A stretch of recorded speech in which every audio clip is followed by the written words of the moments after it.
Bom dia, meus amados irmãos, que a graça e a paz que vem da parte do nosso bondoso e poderoso Deus, que através do nosso Senhor e Salvador Jesus Cristo, nosso mediador, o intercessor, aquele que se põe entre Deus e os homens, possa entregar essa graça, esse Espírito em nossos corações, para que em tudo nós possamos, como diz o apóstolo Paulo, ser mais que vencedores nele. Pois bem, meus irmãos, hoje, terça-feira, nós vamos dar continuidade à nossa lição bíblica diária, essa semana falando sobre os gentios, né, como uma oferta aceitável ao Senhor. Ontem, na segunda-feira, nós estudamos quando Paulo deixa bem claro, né, que Deus, o Deus da esperança, ele deseja que ele nos encha de alegria e paz, até que a gente transborde, né, em esperança, pela confiança que nós temos nele, né, pelo poder do seu Espírito, justamente com um objetivo. Né? O objetivo aqui é exatamente atender o mandado do Senhor, que é levar o Evangelho aos gentios, né, ao povo gentio, para que eles sejam incluídos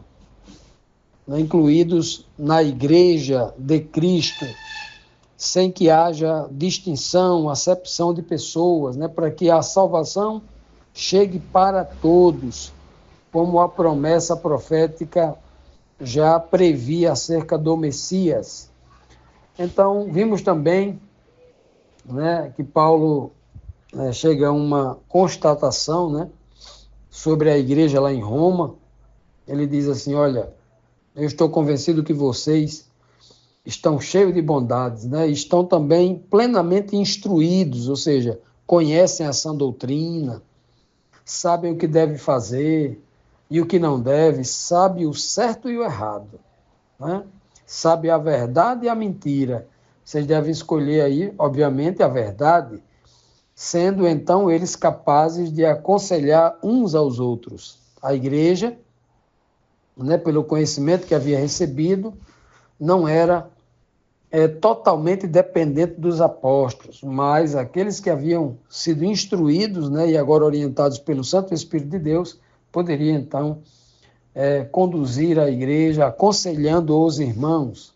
E hoje, na terça-feira, a primeira pergunta de hoje, a quinta da lição, nos traz aqui um questionamento. Por que Paulo reforça os ensinos em sua carta a respeito dos gentios? Por que Paulo ele é tão prolixo? Ele repete as coisas várias vezes, né?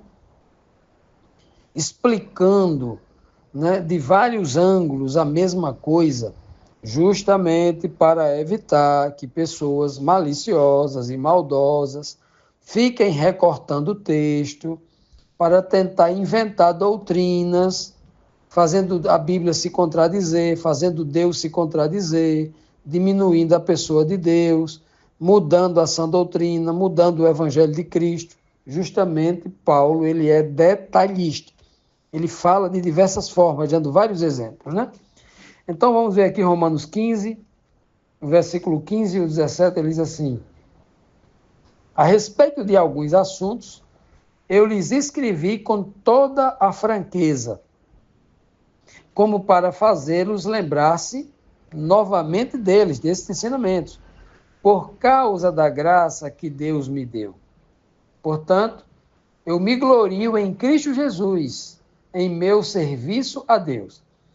Então, veja que Paulo, ele está dizendo assim, ó, por que Paulo, a respeito de alguns assuntos, ele escreve com toda a franqueza?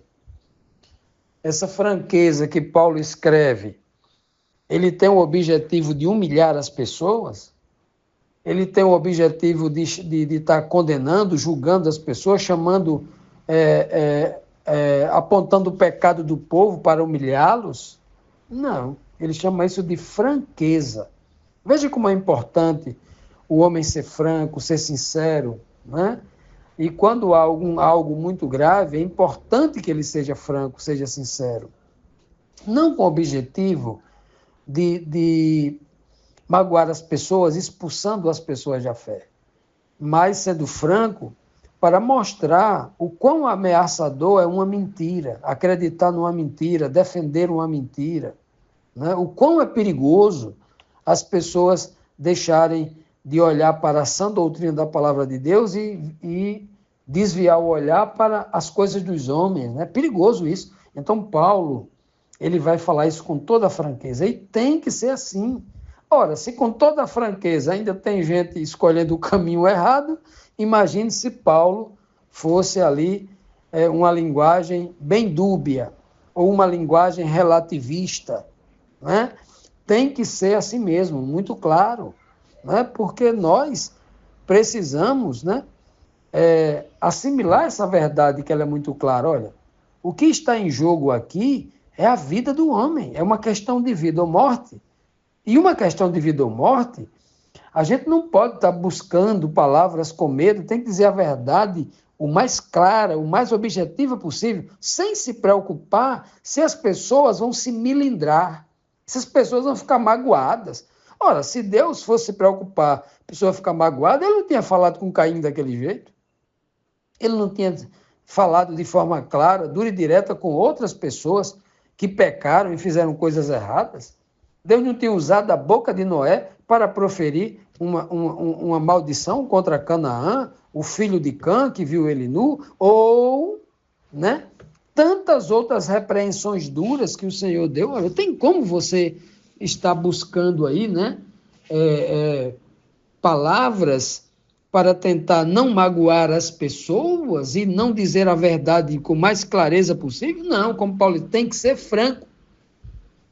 O que nós não temos que ter no nosso coração é um espírito agressivo, cujo objetivo é afastar as pessoas de Cristo, é maltratar as pessoas, é ter um coração cruel, um coração vingativo, um coração agressivo, não é isso?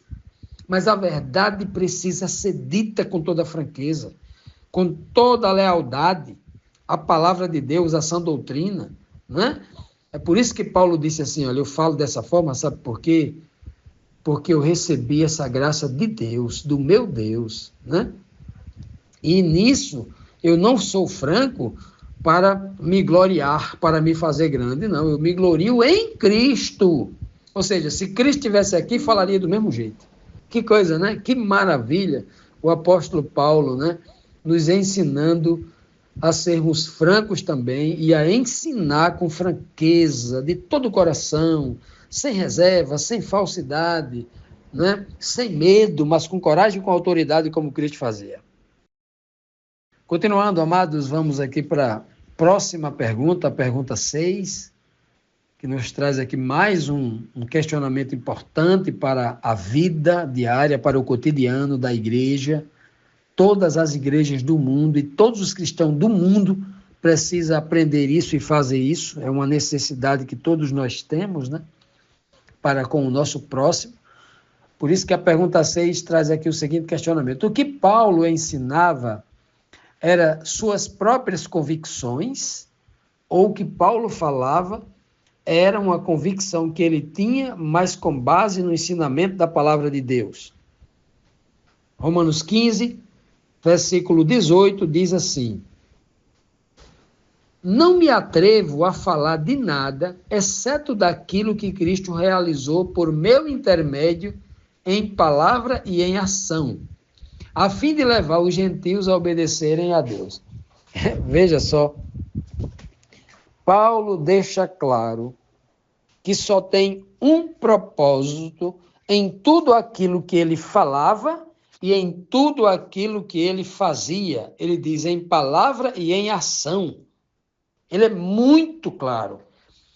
Então, não era só com palavras, mas as suas atitudes, o seu sacrifício em viver para atender às necessidades físicas, né? Ele era uma pessoa que passava em algumas igrejas fazendo coleta, né, de recursos, né, para matar a fome do povo, para vestir o povo, né? Aqueles que estavam nus, carecendo de uma roupa, tal.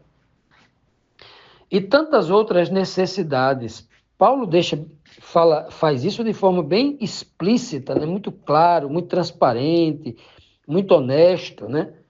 Paulo não é homem de duas palavras, Paulo não é homem de estar falando palavrinhas escondidas, é um homem sem medo de dizer a verdade.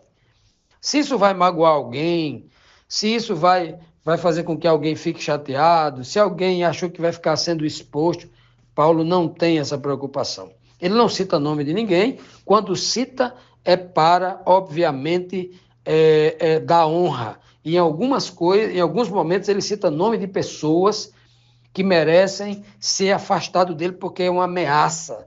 Estava sendo usado por Satanás e Paulo, quando é muito grave, Paulo cita o nome das pessoas, mas com muita ética, com muita coragem e com objetividade, né? Paulo vai expor aquilo que todo mundo já sabia e ele vai julgar aquilo, vai apontar ali um julgamento, como ele diz aqui, em Cristo, né? Que Cristo realizava por intermédio dele. Isso significa dizer que Paulo recebia revelações de Cristo, o que dizer, o que fazer. Nós encontramos registro, claro, na Bíblia, dizendo que uma certa vez esses apóstolos estavam ali indo para Mísia, ali de frente para Bitínia, e a Bíblia diz que o Espírito de Cristo, né, os proibiu, né, deles irem. O próprio Cristo ali presente neles, nas suas mentes, né, dizia que não era para ir por ali, mas por aqui, pare aqui e tal. Como Paulo mesmo escutou, né, quando ele pretendia sair de Jerusalém e fazer uma viagem, né, e o Senhor disse para ele na sua mente, né, numa visão: eu quero que você permaneça em Jerusalém, eu tenho muitos aqui ainda, e você deve sofrer aqui, né, em Jerusalém. Então, olha que coisa maravilhosa, o que Paulo está testemunhando aqui é aquilo que vai ser escrito, né, até por Lucas no livro de Atos e também por ele em outras cartas, né? Ele deixa bem claro aqui, olha, eu tenho um propósito, tudo isso que eu faço só tem um propósito. Sabe qual é o propósito? Eu fui chamado para ser apóstolo dos gentios. Então eu faço tudo para que os gentios obedeçam a Deus. Eita, vivemos na era onde os evangélicos vivem pregando Paulo e dizendo que o evangelho de hoje é pregar os gentios como Paulo fazia. Os mundanos, que é chamado de gentios. Na Bíblia antigamente chamava de gentios. Hoje os crentes chamam de mundanos. Ou melhor, antigamente os protestantes chamavam de mundanos. Hoje os evangélicos não sei mais nem do que chamam, né?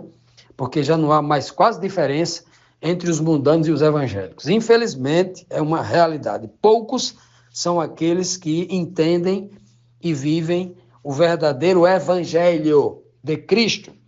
Pois bem, então, quando Paulo diz aqui, olha, eu ensino para que os gentios obedeçam.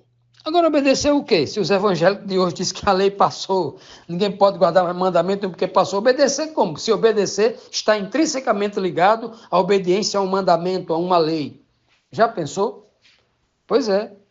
Essa é a dificuldade que os evangélicos têm de não compreender o básico da Bíblia. É o que Paulo está dizendo. O objetivo de Paulo era ensinar as pessoas a obedecerem a Deus, né? Como ele ensina. Como ele tem ensinado aqui no livro de Romanos, deixando claramente, né, bem intrínseco, que para que nós compreendamos a graça de Deus, aceitemos a graça de Deus, recebamos a graça de Deus, né, a gente precisa buscar a fé. E para buscar a fé, né, para crescer na fé, é necessário a lei. Ele diz lá, né? Anulamos, pois, a lei pela fé? De maneira nenhuma. Antes estabelecemos a lei. Primeiro você guarda, obedece a Deus em tudo aquilo que Deus pede para você fazer, tem que obedecer, porque na desobediência não há graça, na desobediência não há fé, na desobediência não há salvação. Em lugar nenhum da Bíblia, o Senhor oferece salvação ao desobediente. O que ele oferece ao desobediente é uma chance dele se arrepender, se converter, mudar de desobediente para obediente, e aí sim receber a unção, receber ali a graça de Deus na sua vida, para uma transformação e depois a justificação e a salvação. Isso é muito claro, né? Então, assim como Paulo vivia, né, como ele vivia com um propósito, que era levar os gentios, convencer os gentios a obedecerem a Deus, e ele fazia isso, não era de sua própria ideia, não, era Cristo. Era Cristo quem ensinava Paulo para que Paulo ensinasse os gentios a serem obedientes, né? Diferente, inclusive, dos judeus que já deveriam, né? Que dizia que tinha lei, mas não guardava a lei. Cristo deixou bem claro, vocês estão invalidando a lei de Moisés, a lei de Deus, porque vocês estão, por causa dos vossos costumes e das vossas tradições, né? Eles tinham a lei escrita, mas começavam a alterar, colocando muito fermento na palavra, como até hoje é assim, e tornando uma religião de homens, sem entender qual era a verdadeira vontade de Deus. E é isso que Paulo está passando aqui. Aquilo que ele aprende com Cristo, está agora ensinando aos gentios.